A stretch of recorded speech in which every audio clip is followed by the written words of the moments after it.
Let's return to the stories on efforts to get Nigeria out of recession. Joining me now to take a further look on the issue is economist Dr. Boniface Chizia. Thank you for joining us on the news at 10. Thank you, Amarachi, for having me. Well, much earlier we had we got a brief of what the lawmakers and lawmakers talked about today. What do you make of the argument, the debate that they had earlier? Well, the lawmakers, of course, I mean, they've had some debate, and that was expected. They are major stakeholders in this economy. So the debate was expected. The content of the debate is what is very interesting. I think the fact that the Senate President has called for sale of the national China assets sale. It's not the first time that call will be made. Some record that the Governor Central Bank has made this call, sometime in the past. So he made that call. But so what I thought was a bit interesting was that the Senate also went ahead to call for the presidency to reshuffle its cabinet, and I was asking for 2 ministers to be reassigned. So I think those were quite interesting. But I expect that by the time the settlement committee would look at the things and it will be submitted to the Senate at the next meeting next Tuesday, I would expect that they will have discussions and then more interesting things might still come out. But do you think Nigeria should sell her assets? Well, I think that nothing is off limit as it were now. At least we are challenged. If we're having issues with being able to raise funds, and we see our reserves are depleting, and then it's going to affect us, affecting confidence in doing business with Nigeria, and then anything is on board. I mean, if you take the assets, I think we should begin to ask ourselves and say, what is the practice elsewhere? So if you go to say the Middle East, so what's the position? Do you have the national interest, taking up shares, or you simply sell? Take a position, you take tax and so on the business. I think that's what we needed to do. But I listened to the comments, and somebody was saying that, well, if you sold your assets today, and then you have session around the corner, down the road, so what then are you going to do? So I think we need to be very careful in terms of intergenerational equity. We're not very careful in selling assets. I think we're challenged, and I think that. Like I said, nothing's off limits. So. I'd like to pick up on something you said earlier, which is you said it was very interesting that the lawmakers were calling for the reshuffling of the cabinets, and the governors did hold a meeting today, and they passed a vote of confidence on the ministers of finance and the ministers of national budgets and national planning. Yes. What do you make of that? Well, I think that was meant essentially to counter what was coming from the National Assembly. Essentially, I think that if you ask me, it's unprecedented. I've never had this before. And so if they are calling for the confidence, say to yourself, what does that amount to? What does that mean? I mean, I think that the confidence the ministers should be looking for is confidence from the presidency.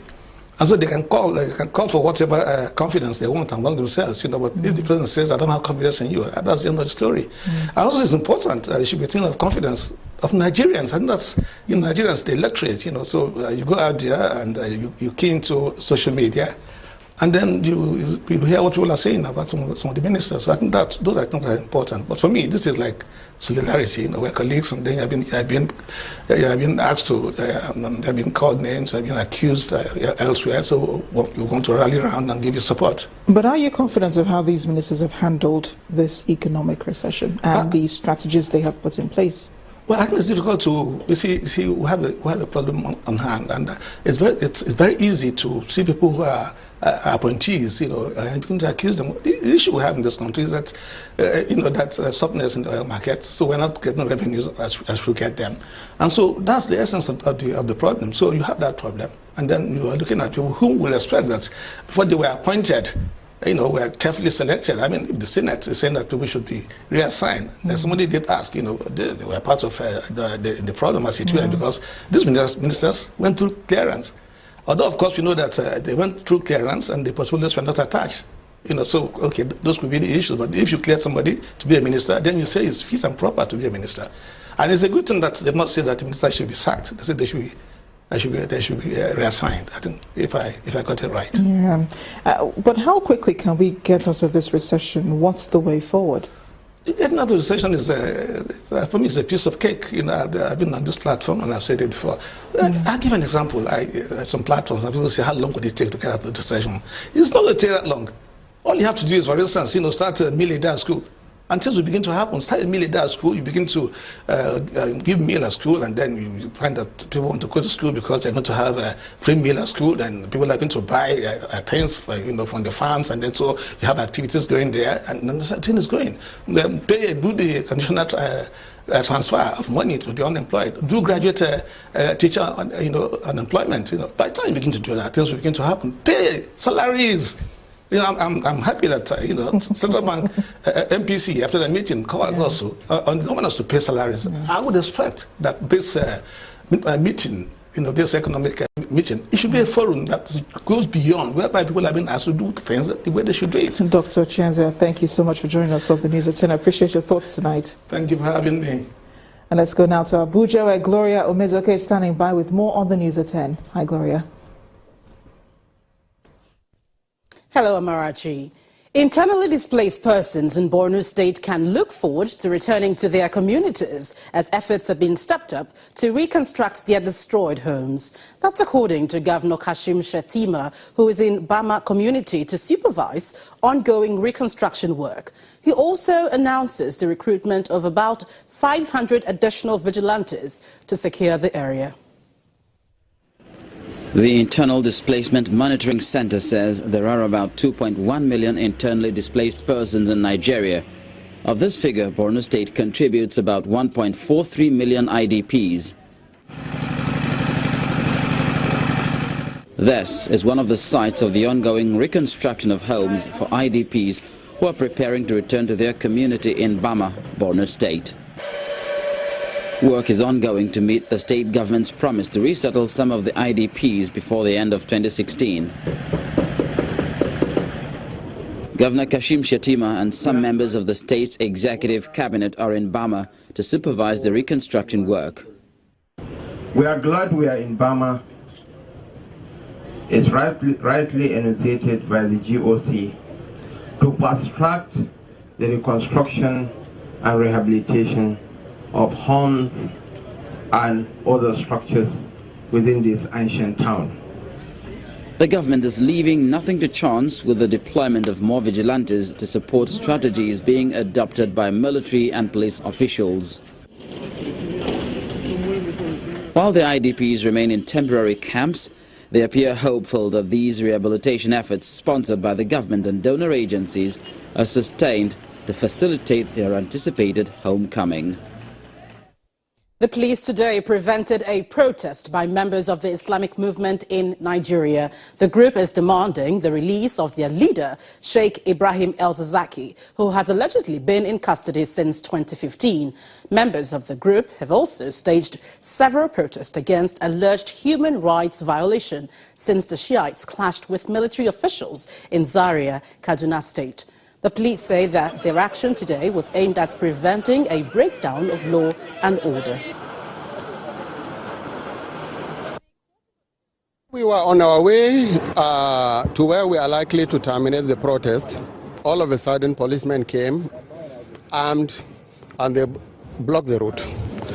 We make attempt to divert to another side to avoid clashes, and yet they went and they started throwing canisters at us, and now many people are critically wounded. Some were, I don't think some may survive. At least we have more than 20 people. Some were even stopped along the route, coming to our brothers who are coming from Gombe, Jos, Yola, were stopped by the Nigerian army, who mounted a checkpoint. And just now I had some of our sisters, 3 of them, were arrested from Suleja, and they are now being taken to the police station. I don't know for what. The Court of Appeals sitting in Abuja has upheld the election of Mr. Seraike Dickson as the validly elected governor of Bayelsa State. In a unanimous decision, a 5-man panel presided over by Justice Olukayode Bada resolved the 5 issues raised by Mr. Timipre Silva and the All Progressives Congress in favor of Governor Dickson and the People's Democratic Party. Our correspondent, Amaka Okafo, reports.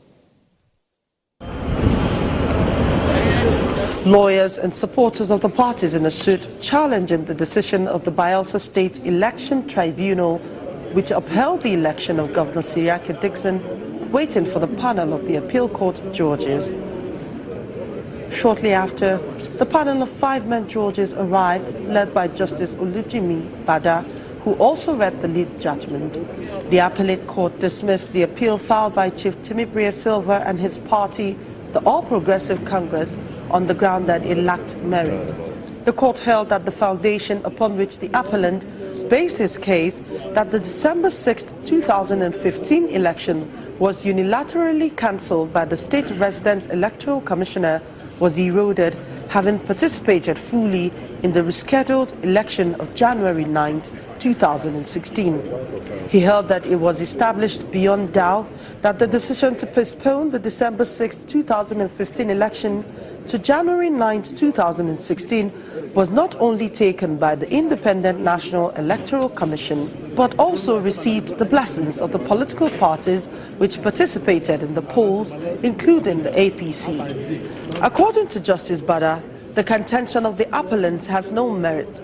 They were expected to leave evidence to prove their claim that the election was marred by irregularities, electoral malpractices, allocation of votes, and gross violation of the Electoral Act. These allegations were not proved by the appellants.